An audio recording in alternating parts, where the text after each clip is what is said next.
नमस्कार दोस्तों, स्वागत है आप सभी का एक नए वीडियो में। आज के वीडियो में हम बात करने वाले हैं, जैसा कि आपने थंबनेल में पहले ही देख लिया है, आज के वीडियो में हम बात करेंगे गोवर्धन पर्वत के बारे में। गोवर्धन पर्वत को अगर आप नहीं जानते हैं तो मैं आपको बता दूं कि अगर आपने श्री कृष्ण को पढ़ा है, श्री कृष्ण को किसी भी सीरियल के माध्यम से देखा है, चाहे वो महाभारत के माध्यम से देखा हो, चाहे वो कृष्णा के माध्यम से देखा हो, चाहे वो गीता पढ़ के समझा हो, चाहे वो कृष्ण पुराण पढ़ के समझा हो, किसी भी माध्यम से आपने पढ़ा या सुना है, तो उसमें एक कांड आता है जिसमें कहा जाता है कि श्री कृष्ण भगवान ने मथुरा में जब इंद्र के गुस्से की वजह से अथाह बारिश हो रही थी, असीम बारिश हो रही थी, तो भगवान कृष्ण ने एक पर्वत को अपनी उंगली पे उठा लिया था और उस पर्वत के नीचे पूरे के पूरे मथुरा वासियों को रख करके उस बारिश से बचाया था, इंद्र के प्रकोप से बचाया था। उस पर्वत का नाम है गोवर्धन पर्वत। गोवर्धन पर्वत, तो यहाँ पे अगर आपने समझा तो यहाँ पे गोवर्धन पर्वत की कहानी खत्म हो जाती है। गोवर्धन पर्वत को हमारे पुराणों के अनुसार, हमारे अगर जो भी कृष्ण भगवान को मानने वाले लोग हैं उन लोगों के अनुसार वो पर्वत बहुत ही ज़्यादा मतलब कि पवित्र है, बहुत ही ज़्यादा उसका धार्मिक वैल्यू है।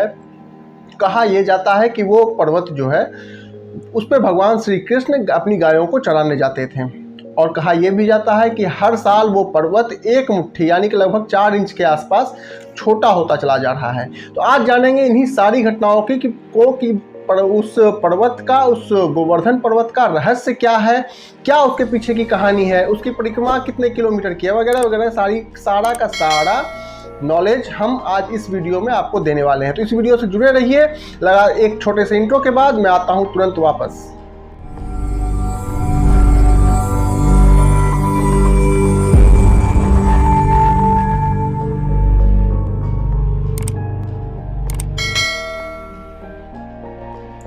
दोस्तों, यूपी में मथुरा से लगभग 22 किलोमीटर की दूरी पे जब आप राजस्थान साइड जाइएगा तो आपको एक लौता पर्वत, वहाँ पे एक छोटा सा पर्वत नज़र आता है जिसको कहा जाता है कि ये गोवर्धन पर्वत है। गोवर्धन पर्वत यानी कि वही पर्वत जिसको श्री कृष्ण भगवान ने अपनी उंगली पे उठाया था।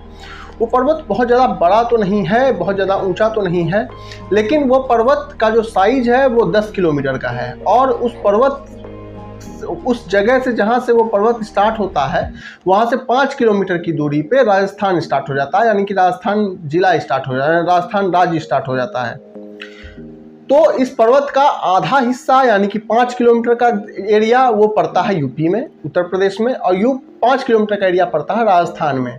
अगर आप इस गोवर्धन पर्वत की परिक्रमा करते हैं तो आपको इन दोनों ही राज्यों में आना और जाना पड़ेगा, यानी कि आप कभी राजस्थान में रहिएगा, कभी यूपी में रहिएगा। पुराने काल में इसके इतिहास की बात करें अगर इस पर्वत की, तो एक समय में ये द्रोणाचल पर्वत का एक हिस्सा हुआ करता था, और द्रोणाचल पर्वत का एक सबसे खूबसूरत द्रोणाचल जो पर्वत श्रृंखला है उसका सबसे खूबसूरत पर्वत हुआ करता था जिसका नाम था गोवर्धन। इसकी खूबसूरती इतनी ज़्यादा थी कि एक ऋषि थे पुलस्त ऋषि को इस पर्वत की खूबसूरती भा जाती है कि ये पर्वत बहुत ज़्यादा सुंदर है। और पुलस्त ऋषि रहा करते थे तमिलनाडु में, तो इन्होंने कहा कि मैं इस पर्वत को उठा के लेके तमिलनाडु जाऊंगा। तो भैया द्रोणाचल से बात की गई कि हम आपका इस पर्वत को उठा के ले जाना चाहते हैं। द्रोणाचल तैयार हो गए कि ठीक है, हम आपको ये पर्वत दे देंगे, लेकिन आप गोवर्धन से पूछ लीजिए कि वो जाना चाहता है या नहीं। गोवर्धन से बात किया पुलस्त ने, तो गोवर्धन ने कहा कि ठीक है, मुझे आप ले चलिए, कोई दिक्कत नहीं है, लेकिन आप मुझे जहाँ पे रख दीजिएगा मैं वहीं पर स्थापित हो जाऊंगा, मैं वहाँ से फिर हिलूंगा नहीं। आपको एक बार में मुझे जहाँ तक ले जाना है ले जाइए। तो वो पुलस्त ऋषि ने उस पर्वत को वहाँ पे उठा लिया और ले करके अपने साथ चल दिए। रास्ते में इनके जो है ध्यान करने का वक्त हो गया ऋषि पुलस्त के। अब इनको उस पर्वत को रखना पड़ा, तो जहाँ पे उन्होंने उस पर्वत को रखा वो आज भी उसी जगह पे रखा हुआ है, क्योंकि उसके बाद ऋषि ने उस पर्वत को दोबारा उठाने की बहुत बार कोशिश की, लेकिन वो पर्वत फिर कभी वो उठा नहीं पाए, वो वहाँ से आगे बढ़ा नहीं। लेकिन जिस समय में कहा यह जाता है कि जिस समय में उस पर्वत को पुलस्त ऋषि उठा करके द्रोणाचल पर्वत से लाए थे, उस समय में उस पर्वत की ऊंचाई 3 किलोमीटर थी। आज उस पर्वत की ऊंचाई लगभग 60 मीटर है। आप अंदाजा लगाइए कि 3000 मीटर और 60 मीटर, यानी कि ये पर्वत कहीं ना कहीं छोटा होता चला जा रहा है हमारे पुराणों के अनुसार भी। किसी पर्वत के छोटा होने के पीछे बहुत सारा कारण होता है, लेकिन पहले हम धार्मिक टॉपिक पे बात करेंगे, फिर उसके बाद साइंटिफिक टॉपिक पे बात करेंगे। अब इस पर्वत के महत्व की बात करते हैं। वो पर्वत वहाँ पे विराजित हो गया। फिर आया भगवान कृष्ण का समय, जो कि मथुरा में ही, मथुरा के ही आसपास रहते थे, वहीं पे अपनी गायों को चराते थे, बाद अपने दोस्तों के साथ खेला करते थे। ये अक्सर उस गोवर्धन पर्वत पे अपने गायों को लेकर के अपने दोस्तों के साथ चराने आया करते थे और अक्सर वहाँ पर रहा करते थे। आज भी आप अगर उस गोवर्धन पर्वत पे घूमने जाइएगा तो आपको भगवान श्री कृष्ण के पैरों के निशान उस गोवर्धन पर्वत पे मिल जाएंगे। उनकी गायों का जो दूध का निशान है, जो गाय के थन से दूध गिरा करता था, उसका निशान भी उस पर्वत पे मिल जाएगा। इस तरह की बहुत सारी निशानियां उस पर्वत पे आज भी हैं। हुआ ये कि भगवान कृष्ण जब बहुत छोटे थे तो पूतना नाम की एक राक्षसी भगवान श्री कृष्ण को मारने के लिए आई थी, लेकिन भगवान कृष्ण के हाथों मारी चली गई। भगवान श्री कृष्ण के हाथों जब वो मारी गई तो पूतना का एक भाई था जिसका नाम था अरिष्टासुर। अरिष्टासुर ने यह सोचा कि अब मुझे इस बालक को मारना है, तो उसने प्रॉपर प्लानिंग किया। प्लानिंग करने के बाद वो आया भगवान श्री कृष्ण को मारने। जिस वक्त वो आया, भगवान श्री कृष्ण उसी गोवर्धन पर्वत के ऊपर अपनी गायों को चरा रहे थे। वो क्या करता है कि वो एक छोटे बैल का रूप बना करके भगवान की गायों के बीच ही, उसी गायों के झुंड के बीच में घुस जाता है और भगवान को मारने के लिए वो निशाना बना रहा होता है कि एक बार इस बालक को मैं मारूंगा और ये मर जाएगा। भगवान इसको पहचान लेते हैं, ये बीच में राक्षस है। दोनों के बीच लड़ाई होती है और वो असुर जो है, अरिष्टासुर, वो मारा चला जाता है। उसके बाद उस जगह से भगवान आते हैं और उसी पर्वत के नीचे राधा रानी बैठी हुई थी। तो भगवान आते हैं राधा रानी के सामने। राधा रानी उन्हें देखती है। हालांकि राधा रानी को इस घटना के बारे में मालूम नहीं था कि ये ऊपर में एक राक्षस को मार के आ रहे हैं, लेकिन राधा रानी भगवान को देखते के साथ खड़ी हो जाती है। कहती है कि आप अभी एक गौवंश को मार के आए हो, आपके ऊपर गौवंश की हत्या का पाप है, क्योंकि जिस राक्षस को उन्होंने मारा था वो एक बैल के रूप में था, गोवंश के रूप में था, तो और उसको मारा था इन्होंने, तो इनको एक गौ हत्या का पाप लग गया था भगवान को। राधा रानी ने कहा कि आपको देखने से वो पाप मुझे भी लग गया है। यानी कि यहाँ पे हमारा पुराण, हमारा जो दर्शन है, वो हमें बताना चाहता है कि हम अब जानवरों की किस हद तक पूजा करते हैं। जानवरों को मारना तो छोड़िए, जानवरों को मारने से पाप लगता है, लेकिन जानवर को मारने वाले इंसान को देखने से भी पाप लगता है। यानी कि हम जानवरों को ना मारना किस हद तक मानते हैं, आप अंदाजा लगा लीजिए इस कहानी से। तो राधा रानी ने कहा कि हमें आपको देख लेने भर से पाप लग गया। तो भगवान श्री कृष्ण ने उनसे पूछा कि अब बताइए कि इसका करना क्या है, इसका उपाय क्या है। राधा रानी ने कहा कि अब हमें इसके लिए गंगा स्नान करना होगा, गंगा स्नान करना होगा। अब श्री कृष्ण ने कहा कि भैया गंगा कहाँ से आएगी, क्योंकि गोवर्धन जहाँ वो लोग बैठे हुए हैं वहाँ पर तो कोई गंगा है नहीं। तो राधा रानी ने क्या किया कि वहीं पे अपने कड़े से खोद कर एक तालाब का निर्माण किया। उस तालाब को आज भी राधा सरोवर के नाम से, राधा कुंड के नाम से जाना जाता है। उसमें उन्होंने फिर गंगा का आह्वान किया, जिससे उसमें उस कुंड में पानी आ गया, दैवीय शक्तियां थी। उसके बाद राधा रानी ने उस कुंड में स्नान किया, जिससे उनका गौ हत्या का पाप उतर गया। भगवान श्री कृष्ण जब उस कुंड में नहाने के लिए उतरने लगे तो राधा रानी ने उन्हें मना कर दिया, बोला कि आप इस कुंड में स्नान नहीं कर सकते, आप अगर आपको स्नान करना है तो अपना कुंड भी खुद ही बनाना पड़ेगा।